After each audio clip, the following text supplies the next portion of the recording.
Okay. Tunakusogezea taarifa ambazo ni muhimu sana kwa tasnia ya Bongo Flava. Kama tunavyofahamu kwamba hapa Bongo lazima tumtaje Diamond, lazima tumtaje Harmonize pia. Hao ndo wasanii ambao wanawakilisha Tanzania yetu inafika mbali kimuziki, nje ya Bongo na ndani ya. Kwa hiyo Harmonize amesema kwamba ipo siku atampigia simu Diamond. Nimekuwa mtu mzima sasa, ni muda wetu sote kuacha utoto. So hao ni maneno ya Harmonize. Unaweza ukaenda mjini YouTube basi ukaweza kupata mambo yote haya.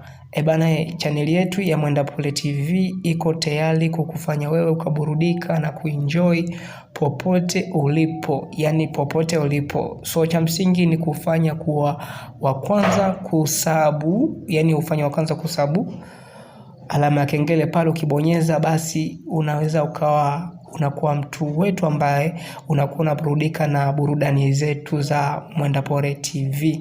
Bwana, mambo yake ni ya taratibu. Kama Mwenda Pole TV mambo yake huwa ni ya taratibu, lakini ni mazuri na yanakuja vizuri. Hivyo tu ndugu yangu, usikose mtu wangu kuwa yani kwamba taarifa zetu za kufikia popote ulipo. Usisahau kusubscribe. Yani wewe mtu bonyeza alama kengele, kuna sehemu imeandikwa sub, kibonyeza utaona wamekuandikia all. Kuna sehemu unabonyeza alama kengele, hapo utabonyeza, hapo utakuwa umekuwa mtu wa kwanza kupata taarifa za Mwenda Pole TV. Hivyo tu, na sisi mambo ni moto. Yani kila kinachotoka lazima ukipate mtu wetu. Usikose kusabu.